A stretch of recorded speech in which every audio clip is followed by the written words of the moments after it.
Good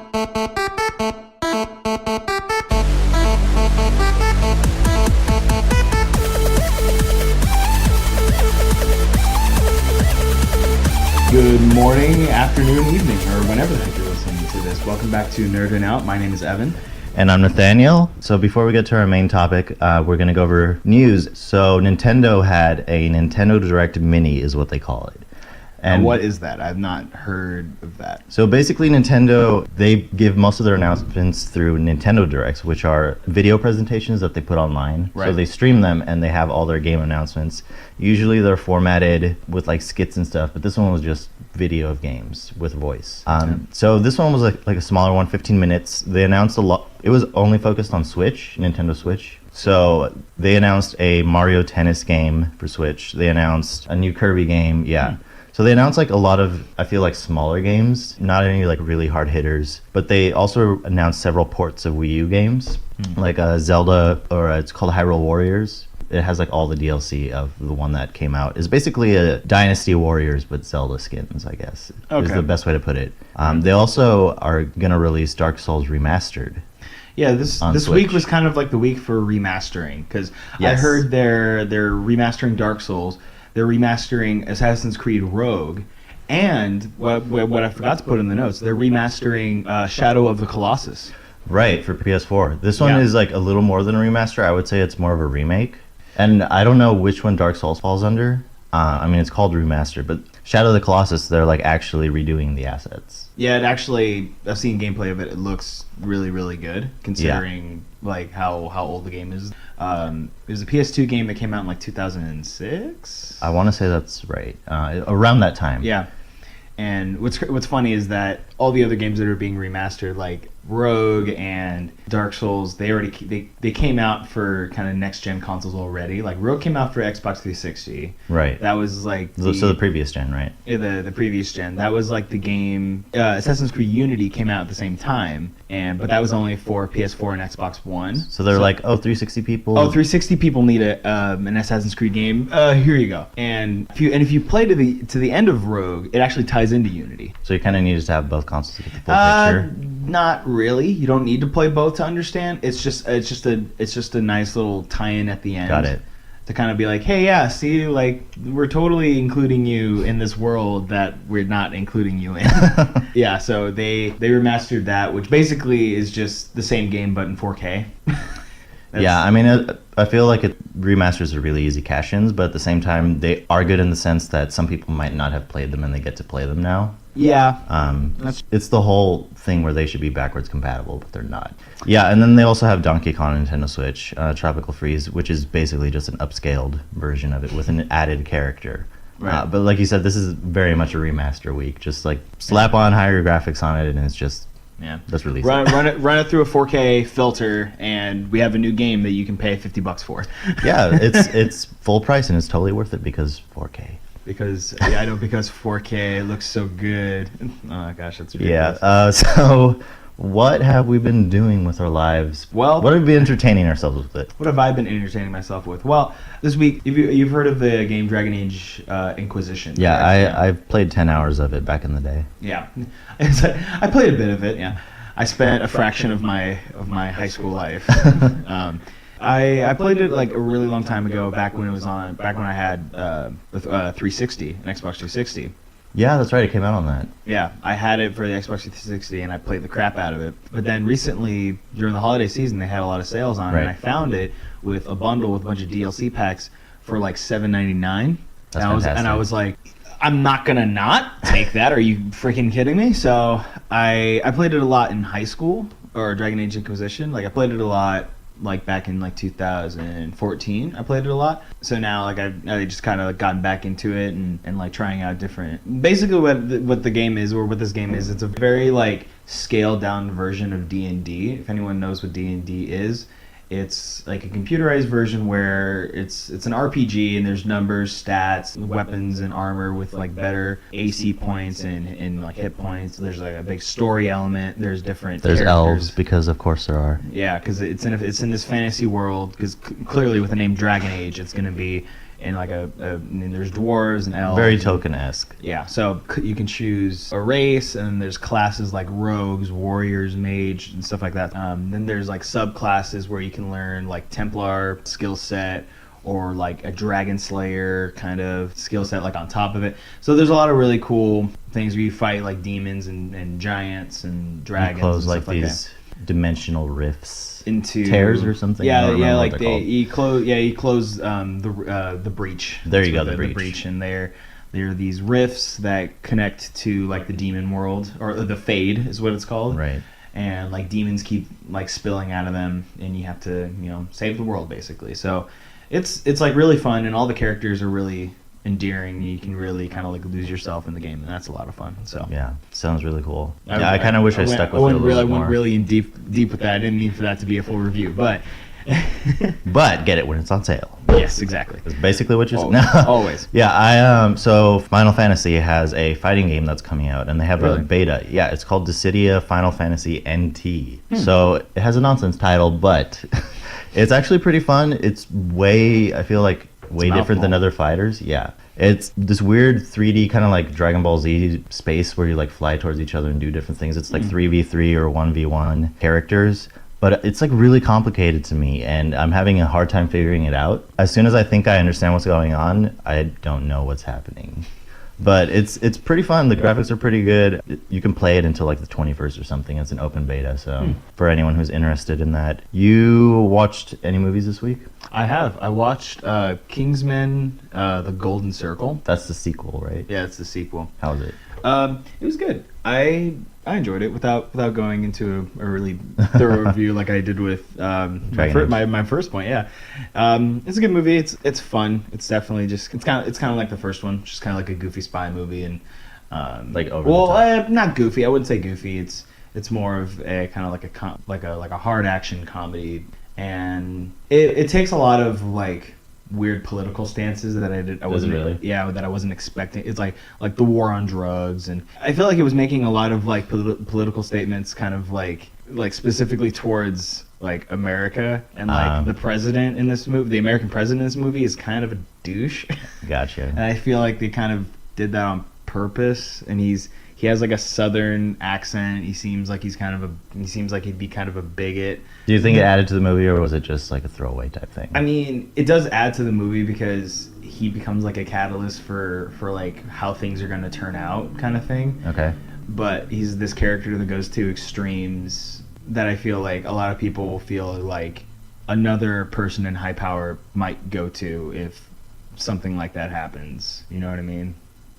Yeah, that makes sense. Yeah. So yeah. And what do you score it? Like, you've given us your review. I was what gonna would you say score like it? five, like out of 5, I would give it like a 30.5. So pretty good. Yeah, solid. Not great, but it had its funny moments where I laughed out loud, and I thought, okay, that's funny, but yeah, it wasn't. For me, I have unfortunately gotten back into anime. Oh no! So I finished off Attack on Titan season 2 finally. Yeah. That was great. Not as impactful as the first season just because it's half the length. And the first time you see Attack on Titan is just very impactful. It's ridiculous and it's mind-blowing a little bit. Yeah, because it introduces you to this new terrifying world of like these giant creatures that eat people, and then this next season is just more of that, but it is more complex and there are some great plot twists. I feel like it answers more questions that it leaves you with from the first season. Yeah. All of a sudden, like, you see like these different types of Titans, and you see these people are turning into Titans, and you're like, I'm so confused. This makes no sense. And then they're like, they go into it more. Yeah. Yeah. And then I'm almost done with One Punch Man. It's like a parody off of superheroes where it's really funny. Yeah, anyway, I won't go too much into it. It's a parody of like Shonen Jump, Shonen fighting anime. Yeah.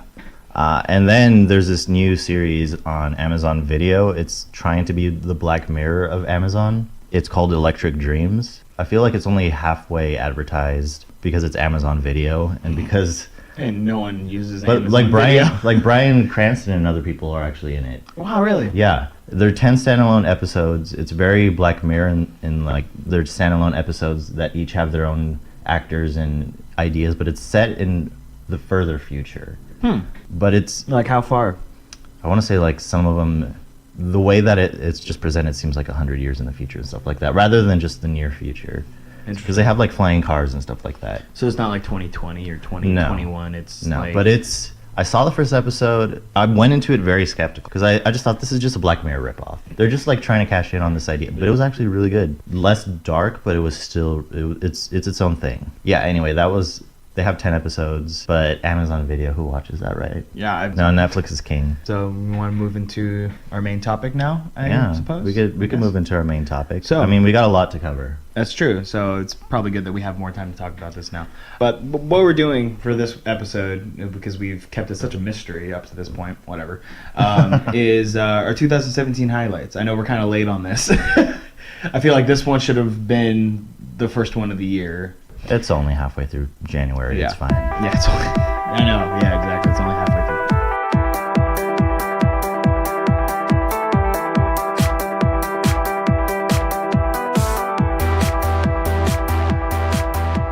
So we're gonna cover three categories and just kind of keep it simple. There are highlights, and if there's something that we talk about that you might find interesting, go ahead and look it up and see for yourself if you haven't heard of whatever we're about to talk about. And hopefully you'll find something new to enjoy from this. Hopefully. Yeah, and they're going to be things that we discovered or like first started consuming in 2017. The ones on my list, I believe, all came out in 2017. Almost all of yours did as well. Yeah. You have like one or two in there that didn't, but yeah, we're going to try not to go into too much depth, not give any spoilers. Yeah. And any of these different... So our categories are movies, shows, and video games. Yes. We kept it simple. We have a few in each category, and we're just kind of we're going to go back and forth. Yeah. Hopefully pretty quickly. We might linger on some of them a little bit, knowing us, we like to ramble. But so we'll start off with the movie category and just kind of movies in general. What were some of the highlights for you in the film industry, Nathaniel? So I think the first film that really hit me hard this year was Logan. Yeah, I had to check to see if I love that movie too, by the way. Yeah, I figured you were going to talk about it, so that's why I didn't list it. So I let you have that one. Yeah, I had to check if it came out in 2017 because it felt like so long ago. But I think, for me personally, that is the best superhero movie that I've watched. It's very different, and I almost feel like it's a disservice to call it a superhero movie because it breaks like a lot of the rules from the genre. But it's also rated R, and it's like very just raw. But it was really moving, and I think it's Hugh Jackman's last Wolverine movie. Yeah, he's not going to be Wolverine. Yeah, so it was a great send-off for Hugh Jackman.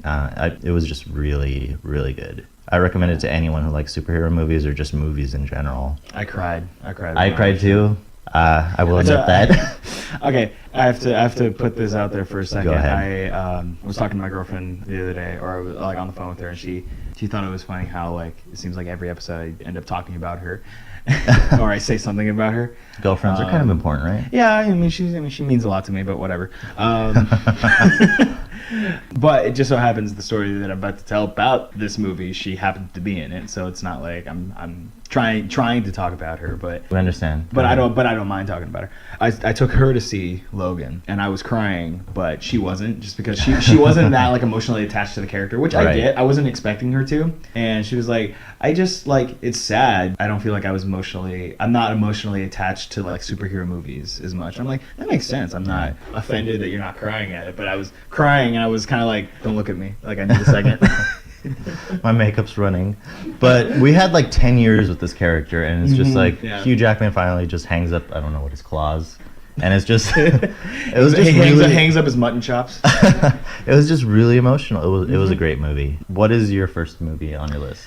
First movie for me was Spider-Man: Homecoming. That was the first one on my list that really stuck out to me because one, it's like the first movie Spider-Man being back in the Marvel Cinematic Universe. This was, I think, what you mentioned before, like in the last episode where you talked about how like this is like they did Peter Parker right. It's like he's this nerdy, awkward kid. Definitely. And they really did the whole teenager in high school aspect justice. Like when I watched that, I thought, well, a lot of times like, yeah, I either knew someone like that in high school or that was me in high school. You know what I mean? And it really connected on a lot of levels, and just kind of like, and then just the action and the character development between, or the character arc between him, Peter Parker, and Tony Stark was really good. And he kind of became this kind of like surrogate father, almost kind of like an uncle kind of figure to him. I never really saw Tony Stark as a father. I saw him more as an uncle to Peter, which is kind of weird because Uncle Ben died, so I feel like that's kind of where that maybe came from. Yeah. Because it didn't seem like he was ever trying to be his dad. It just seemed he was trying to give him like helpful life advice. Which is cool to see Tony Stark get to that point, like Yeah. mature to the point where he's able to do that. Absolutely. You go back 8 years, he's not ready to take that step at all. No, he's still just a jerk playboy. Exactly. So, what's next on your list? I would say Coco. It's by Pixar. We talked about this, well, I talked about it a little bit before, but it's just a really emotional, fun, even though it follows a lot of Hollywood's just like standard formula, it still breaks away enough times and just works really well. I heard the twists in it are like... Yeah, it's like surprisingly good twists in it, but also it carries a lot of emotional weight, and when you figure out why the movie's named Coco and all that, it's just great. I recommend this to everyone, honestly. The next one for me would be Star Wars: The Last Jedi. Yeah. This one's also my list, but I'll let you cover it. Okay. Thank you. So You may have this one. Podcast chivalry. It didn't live up to the hype 100% to completion, but it definitely was entertaining, and I had a fun time watching the movie. It definitely had parts I didn't like, and some parts that I think, okay, if they did this differently, it would be better. Every movie's going to be like that. But there are so many things that they did right where they could have done it wrong. That's what I really liked about the movie, and I feel like that ultimately made it stand out and made it really good for me, was that I'm not going to go into too many spoiler details about it, but I mean, you could go back to our previous podcast where we give all the spoilers anyway. There's a lot of things in it that, like I said, if they had done one specific thing differently, it could have ruined it. You know what I mean? But Definitely. they didn't. And so people will disagree and say that the way that they treated the characters weren't great. I don't know. I feel like for some of the characters, I could take them or leave them. Some characters were really great, and then there are some moments where I thought, no, that's ridiculous. That should never happen. Are you dumb? But in general, it was an enjoyable movie, and I thought it was fun. But I could have lived without the casino scene. That's all I'm saying. Casino scene, you can go die. So the last movie on my list is Blade Runner 2049. So that is a very long movie. It's 3 hours. What? Really long. This film is not for everyone, and it drags a lot, but I feel like it's very purposeful dragging. It's very atmospheric. It's incredibly artistic. It is very, again, raw and just... It's kind of hard to describe, but basically this film, I would say, had almost no flaws, except for the fact that it might not have connected as emotionally as it could have, maybe. Interesting. I feel like it's cinematography perfection, and just the way it was crafted, I don't really have any critiques. Wow. Of this film. It was just masterfully made and acted, and everything about it. Why you gotta do that? Now I have to go watch this now. You need to watch this film is basically what I'm saying. But it's definitely not for everyone. Some people won't get it. Some people might be bored. Like, it literally had shots on people's faces for 15 seconds. And you think that wouldn't work, but it just had these really subtle emotional changes in the faces that actually tell the story. And I was really surprised. The thing is, though, that's what I wish movies would do more, is show, not tell. So that seems like that's something that I would enjoy. So now I gotta see this now. I think it's definitely up there in film. And I haven't seen a ridiculous amount of movies, but it was just really well done. Bear in mind, we're not experts on this, at all. Evan's more of a film buff than I am, but I mean, I've gone to school for it a little bit, but that doesn't warrant. You've seen a lot of movies too, so that's true too. A lot. But I'm not any kind of real authority on this. But yeah, it's still okay. That sounds interesting. Now I'm really. I believe it's out, so you should definitely go watch it. Yeah, I might. Okay, last one for me, Wonder Woman. DC's highlight of the year. And I would agree. They knocked it out of the park with Wonder Woman. She was a great character. Her story was really great, and they really did her character justice. And she... Justice League. Kill me. I did not intend for that pun. I know you didn't. I'm so glad you were there to catch that too. Thank you for that. Oh, you're welcome. Yeah. So she killed it. It was great. The story was great, and kind of dragged at the end, but every movie kind of has their low point, I guess. And I think... Except for Blade Runner 2049, you are a beautiful, perfect movie. I'm just kidding. I'm sure it has flaws. There's no movie without sin. Yeah, so I think I think Wonder Woman, it might be right behind Logan, but I think might be my favorite movie of 2017, Wonder Woman. It's a close, I think it's about a three-way tie between Spider-Man, Wonder Woman, and Logan. It's a close tie. It's a close between those three. Shocker, they're all superhero movies, comic book movies. Surprise, surprise. But they all did, like, each one of those movies did such a good job of staying true to the characters and like doing what the character, and all that stuff. So yeah, those three would definitely be my top three movies. Yeah, despite the oversaturation of superhero movies, for the most part, I feel like they're actually pretty high quality. So I'm glad it's not just a bunch of awful superhero comic book movies that are just not good. Yeah, it's not all copy and paste. Right. Yeah. So, TV shows. What TV shows did you really enjoy from this year? I really Last enjoyed. year. Last year, I was going to say. Last year, Stranger Things 2, Season 2. We both watched that. Yes, and we reviewed it in our second episode, so let's not talk about it too much. No, I was going to say, and you enjoyed that more, so why don't you're a bigger fan of Stranger Things, so why don't you take this one? Sure, I'll try to keep this brief because I could go on for probably hours. Oh, good. So, Stranger Things 2... Our second episode almost went on for hours.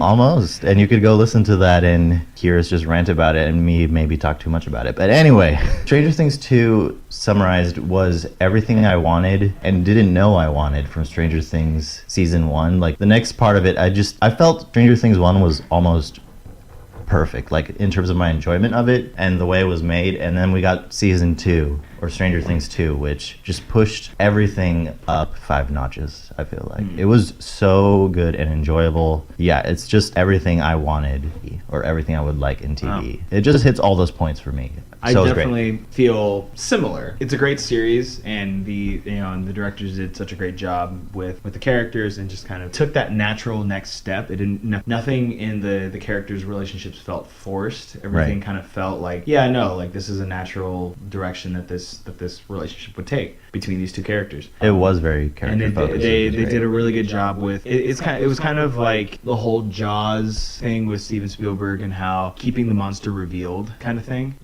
Less is more. Like, they definitely did a good job with that. And whenever you did see, the monster from Stranger Things, it definitely had more weight because you didn't see it all the time. Definitely. So I thought Stranger Things 2 was definitely, it didn't fall into the sequelitis disease where it tried to one up itself and kind of flops. It one up itself, and they tried to one up themselves, and they succeeded. I agree with that. We both talked about Stranger Things 2, but you can take the next show. I've been watching Supernatural season 13. It started in, I think, September or maybe before that. Also, it's still going. It's still going. It took a holiday break. Okay. So it's coming back it's coming back next week, I think. If you don't know what Supernatural is, it follows the Winchester brothers, Sam and Dean, who are monster hunters. This is a pretty old show, by the way. Yeah, it started back in like 2006. Something like that. It's like you said, it's season 13. It's been going on for a while. The actors, Jared Padalecki and Jensen Ackles, they're both great actors. What they've done with the characters and what the directors have done with the characters, and just like how they have developed, are really great. And I kind of like Nathaniel with Stranger Things. I could probably talk about the show for hours. So all I will say is that all 12 full seasons are on Netflix. Go binge. I might have to do that.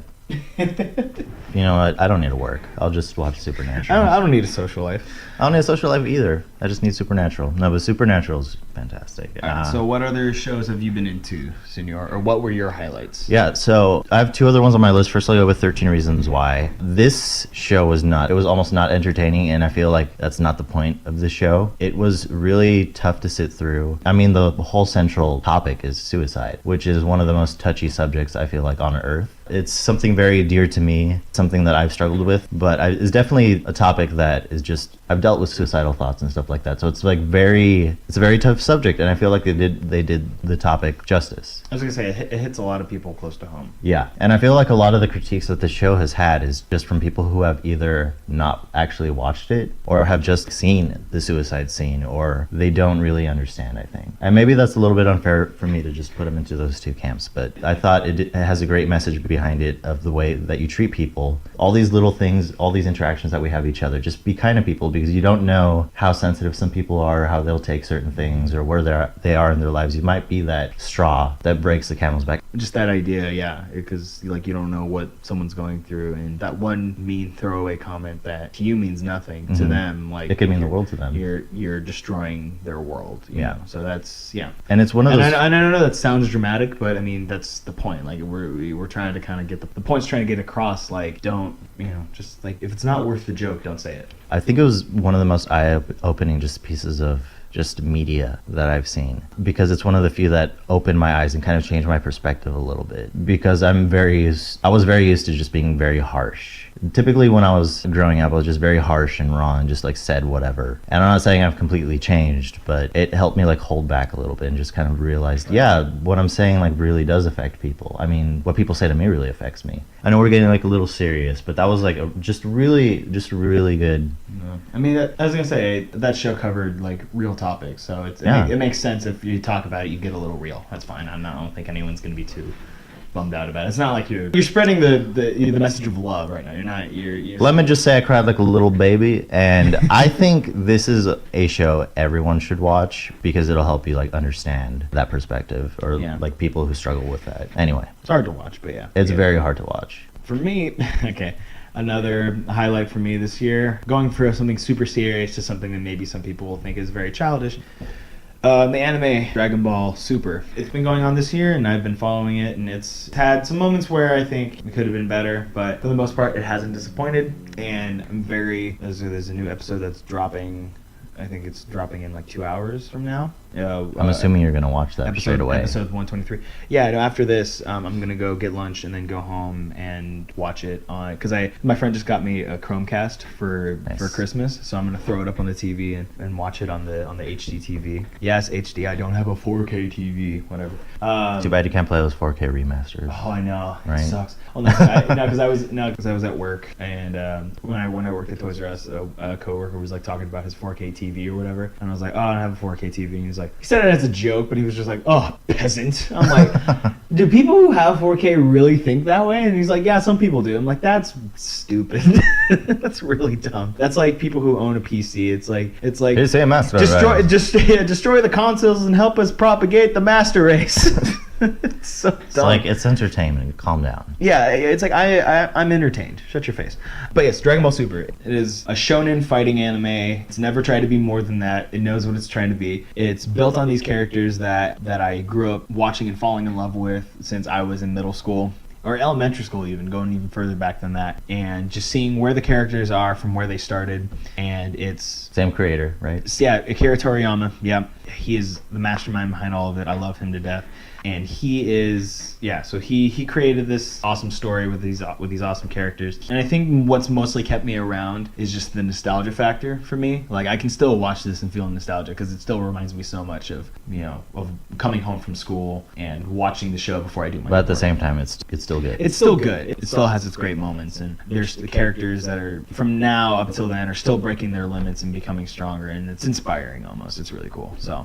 I know that sounds ridiculous. I'm inspired by a drawing on a screen. It's a thing. It's whatever. I don't care. Art is awesome. Art. So this last show from 2017, so it got a lot of hype. It got a lot of awards. It was just the talk of the TV criticism and just community. The Handmaid's Tale. So it is probably just one of the... I'm going to be honest, I've never heard of it. Yeah, I think a lot of people haven't heard of it. So it is based on a book, I believe by Margaret Atwood is the name of the author. It is a very... I wouldn't be surprised if Lada has read that.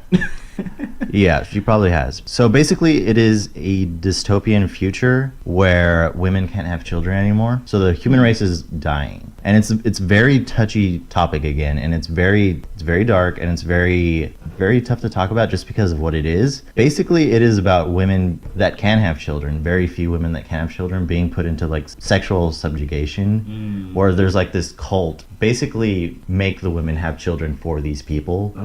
I take that back. This doesn't sound like something she'd be interested in reading. I mean, she's like a pretty big feminist, right? So yeah, but I don't know. It makes a lot of like social critiques and stuff, but it's But I'm sure it does, but I don't know. I don't know. Maybe. I don't know. Maybe. I mean, I'll find. Just- I'll find out after she listens to this, and then she'll tell me. I'm sure. But despite like the really just like sketchy and weird just like subject matter, it is one of the best just pieces of maybe film I would say that I've seen. Just the way it's done and handled, and the cinematography and everything about it is just top. And they're gonna make a second season, so the first season just covers what is in the book. So they're going beyond. It's like established. It's just basically like setting up the world, basically, and kind of like world building. Kind of, but it covers everything that's in the book. Oh, okay. So the second season is going to go beyond the book. Well, that worries me a little bit, just because the moment they go beyond the book, they start doing something. Yeah, so that maybe the author wouldn't have done. Is the author directing that, or like? I don't believe so. So this is done apart from the author, but it's just so good that I don't think they can screw it up with the next season, just because everyone involved with it just knows what they're doing. I feel like I was just like very skeptical when I heard people saying, "Oh, this is like one of the best TV shows," and like needs to win all these awards, but it is actually really, really good. Not for everyone. Definitely not for everyone. It doesn't sound like it. No. Where can I find that? It's on Hulu. It's on Hulu. Okay. Yeah. Okay. Going into video games, what were some video game highlights for you, Senor? All right, so first off, Zelda. That started off the year. Breath of the Wild. Zelda Breath of the Wild. Yeah, I heard that was amazing. Zelda has been doing what has worked for it for I guess more than a decade. Zelda's kind of been doing the same thing for a while because it just works and it's good, and that's not bad. But Breath of the Wild says, you know what, let's do something completely different. Right, yeah. While kind of still being Zelda, but it was a huge breath of fresh air for the franchise. And I was literally thinking the same joke. Yeah. It's like, would you say it's a breath of fresh air? Ah, kill me. Would you say it's a breath of the what? Wait, that doesn't work. Breath of So basically, Zelda has learned from a lot of games and decided to be open world. And this is one of the few Or truly, the first like real kind of open world Yeah. thing. Because I mean, I know back in like the handheld game world, A Link Between Worlds was kind of like an open world thing. Link to the Past. Link yeah. to the Past, yeah. The original Zelda, you could basically go anywhere. Right. But it was 2D and it was like Yeah, but I was gonna say in the A Link to the Past, and also I think there's a Link Between Worlds is a 3DS like yeah, the 3DS. sequel. That's kind of, it's like the same like aesthetic world as the Link to the Past. Yes. Technically is an open world game, but it still has kind of like a scripted path for you to take. And even Ocarina of Time was technically an open world game, but it had set points and set things for you to do. You just had to go through this giant world. So they have like maybe a 1 or 2 hour just opening where they give you the essentials. Yeah, and then you could just do anything you want. You could go straight to the boss and try to beat him. Yep. Which is This is unheard of. It's unheard of. It's stupidly unheard of, but it works. You have so much freedom in that, and you'll spend hours just goofing around, and you'll have so much fun. But there is some story, but the point of this game, I feel like, is to have fun and explore and just. This is like Go ahead. I think this is the first time there's an open world game where the story is like the secondary function of the game. Like, it's like, yeah, go and explore. Also, there's a story. You could check that out if you want. I mean, you'll get around to it, but no, it's But you so can much like, fun. but You could go anywhere. You can cook apples. You could cook apples with jalapenos and just like eat them, or peppers. I just you could cook this unidentified food that is just like blurred pixels because it's just like poison or whatever. Yeah, it's just a mixture. But of this peppers, apples, and meat. And a crab. And exactly. And why not just like a piece of metal? Because why not? But yeah, this game is just so much fun. I really wanted to get into The Witcher 3. I had never played it beforehand. I played it like just snuck into 2017. I started playing it in like November and December. Like it just snuck in. I just started playing it. From what I played it for a little bit, and it's definitely a fun game, and how it just how it looks really good, and the story. The thing that's interesting is the story. I feel like there's some things I missed because this is the third one. There are 2 games that came before this, and I've been trying to look on where to find them, but apparently they're just PC games. And I don't have a PC. Like, I don't know much about the story and the characters that they're referencing and all that stuff, and there's like characters with a lot of clear history, and it's clear that some decisions could have been made that maybe I wouldn't have made, and maybe things would be different. So that's kind of what I'm picking up on, and I guess that's kind of what's making me not necessarily just kind of a disconnect. I feel a little disconnected from it. I mean, the gameplay's still fun, and I've enjoyed it. Like I throw it back on every now and again. But The Witcher 3, that was a fun game, and I enjoyed playing it. Yeah, I played through all of that. I think in 2016. But if you... Yes, it came out a while ago. I was really late to the party. Well, actually it came out in 2015. Still, proving my point. But a lot of people say it's one of the best video games out there. Like, it explains enough of the past games where it's fine, but there's definitely a lot of history, like you said, that is left to the other two games. It definitely explains like the world you're in and why certain people can use magic and why some people can't. And I'm still learning a lot about the characters, like the Witchers, like the I'm still learning a lot about them that that wasn't explained in the beginning, and I'm learning a lot about these characters as I go through, and they kind of throw things out there just as a side, and I'm like, oh, I didn't know that. Like apparently, like witches can't feel emotion. They lost all of their emotion, and I'm like, oh, I didn't know that. They also can't procreate, and they also can't make babies. That was also correct. So I'm like, that's interesting. They're based, I believe, on a Swedish novel series, but it's definitely a great game. On a book, yeah. But yeah, so that's at least one new game that I was very late to the party on, but our friend Justice played through it and he loved it a lot. So he kind of kept nudging my ribs, kind of like, hey, you should try this. You should try this. And finally I was like, fine, I'll freaking try it. It's a long game, but it's definitely worth it. It is a very long game, yeah. So Horizon Zero Dawn was one of the highlights for me this year in the video game world. You are a girl named Aloy who shoots arrows at robotic dinosaurs. Yes. In a post-apocalyptic world. And I realize, out of context, that sounds insane. It doesn't make too much more sense in context. I mean, no. It works, and it's a lot of fun. It took me a while to get through it just because I put it down a few times, but then I focused on it. It's a very large game. It's a large game, yes. And it's another open world game. It has a surprisingly good story, and like it came out with a DLC expansion at the end of the year. The Frozen Wilds? Yeah. Which I started. I haven't finished yet, but it's more Horizon, and it's great. There's more Horizon, and let me guess, is there snow? There's a lot of snow. How did I guess that? Probably the Wilds part of the name, right? Yeah. Oh, Frozen. Frozen, maybe. No. Would you say that the cold bothers her at all? Oh my goodness, I want to edit that out, but I'm gonna leave it in. Oh my gosh, give me a game. Give me a game, Evan. A game. Ghost Recon Wildlands. Yes. Is a game. When it was announced back in 2016, and when it came out in the summer of 2017, I believe. I was super pumped for it. It looked amazing. It was this great, like, create your own. Basically, you're part of this. When you're offline, you're part of this 4-team squad. You can play up to 4 people online together in this story mode where you're this like special ops like Navy SEAL team, and you're going down to South America and you're trying to take down this drug cartel called the Santa Blanca cartel. The map is gigantic.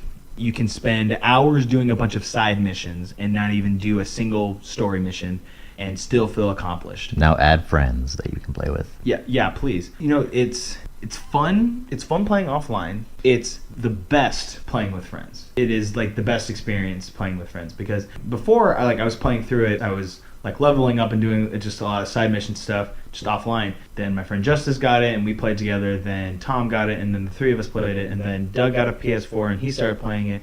And then you got it, and then we've all played it with a bunch of different of my friends. Oh, it's a blast! It's such a fun game, and then they even have like kind of like a lobby mode where you can play like 4v4. It's called Ghost Wars. Oh yeah, and I saw that. That game mode's fun. There's different classes that you can pick from, and it's basically like if you've ever done like a Call of Duty multiplayer online PvP match. It is like Call of Duty but better. Like the online PvP is way better. It kind of forces you to use guns that you wouldn't normally use, like in the classes. Like it gives you the class and then like what guns you can use for that class. And without going into too much detail, I know I'm about to ramble on for another hour. It's a really fun game, and offline it's great. With friends, online it's the best.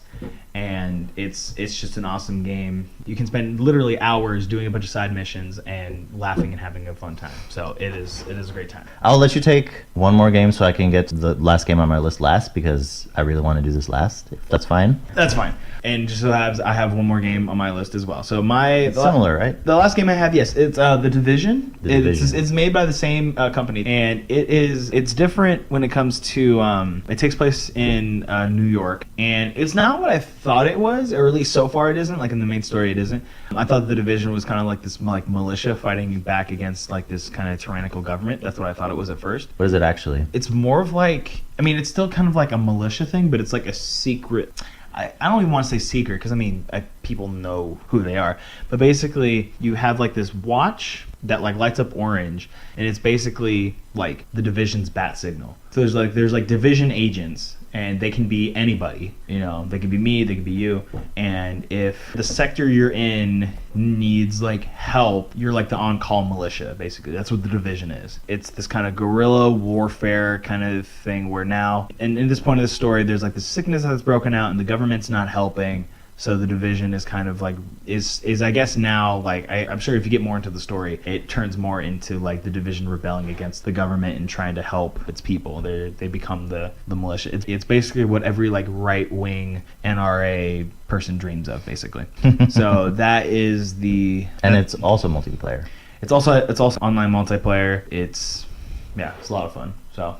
Yeah, so the last game on my list is Hellblade. I remember you talking about this. You were like really excited about it. Yeah. So again, I know some of the stuff I picked is like serious stuff, but this is another like very serious game. It's still fun though, but it's terrifying. But it's also really emotional. It's all these things. It is about a 6-hour long game with AAA production values, but it wants to say it's indie for some reason. I don't know. It's made by Ninja Theory. They have made Heavenly Sword, and they made like the reboot to Devil May Cry. Anyway, Hellblade: Senua's Sacrifice. It deals with this mental illness called psychosis, where people see hallucinations. There we go, I got the word. And they experience a lot of things apart from reality, and they deal a lot with depression and anxiety and stuff like that, but it's through the lens of Norse mythology. So it's a very gritty, combat-based game that also has puzzles. Right. And I saw like a documentary after I had played the game, and it actually seems to be pretty accurate to what the person experiences, like that has that. But it was it almost feels like a partial horror game, but it's with the psychoactive, like with the psychoactive elements to it. It has it plays a lot with your mind a lot, and it's almost traumatic, but it does a great job, I think, of showing you what the person actually experiences while still being an action game and still telling a great story, actually. It's like a love story, but not in the way that you would expect. And it's just a really interesting experience to go through. It's a lot of like bad things, but I think I really enjoyed going through it as much as you'd think I wouldn't enjoy it. Like it has solid gameplay, but I was much more interested in the story, which is really well told. Yeah. I won't go too much into it because it's a short game, but 2017 I thought for art and entertainment in general was just fantastic. And there was a lot of things that I didn't even get to experience, which I would have liked to. But what do you think, Evan? I think it's crazy because like this year or this last year, 2017, like video games and movies and everything like really like hit it out of the park. Yeah. In a lot of cases, like it was a great year to be like a nerdy fan for all of these things. It was a great year. There was kind of something for everyone. Yeah, I feel like there was at least one or two things that definitely like you were happy with. You know what I mean? And I enjoyed it, and I thought it was great. And what's awesome is that there's a lot of things to look forward to in this year already. Like there's so many movies that are coming out. Dragon Ball FighterZ is coming out this month. There's still a lot of things coming out this year that, God willing, we're still doing this at the end of this year. Yeah. But, like all the things that we've already talked about will be in our review for 2018 review next year. So I think it's awesome, and I don't necessarily think that these are things that we're reviewing because we're leaving them in the past. I think these are things that are still going to continue to have a fan base moving forward, and I think it's just they're going to be able to stand side by side with a lot of things that are coming up this year, and I think that's the exciting part that we get to look forward to. Very well put. I agree with all of that. I'm also very excited to see all the stuff that comes out this year, and I think that a lot of the entertainment I enjoy the most is like very impactful and art-like. Yeah. But there's also a lot of just fun stuff and upbeat stuff that is just great. Entertainment in general is really matured and like is able to deal with a lot of topics that are very important, I think, to human beings in general, which is pretty cool. You said entertainment has matured, but then we have that one like... Oh no. Like what? Poop stain of a movie that got announced. The Emoji Movie? No, that Teen Titans Go movie. Oh yeah, Yeah, because that's mature content, right? as much as it's matured, it's also taken a lot of steps back. Teen Titans is like Teen Titans Go. I can't believe we're ending with this, but Teen Titans Go is mindless fun, and it's an abomination to Teen Titans. It is. That's why I hate it. Yeah, I've seen a few episodes, and Okay. I love it, but it's horrible. It should not exist, Okay. honestly. Okay. With that being said, ending it on a great note. Thank you guys all so much for listening. Hope 2018 is a great year, and we'll see you guys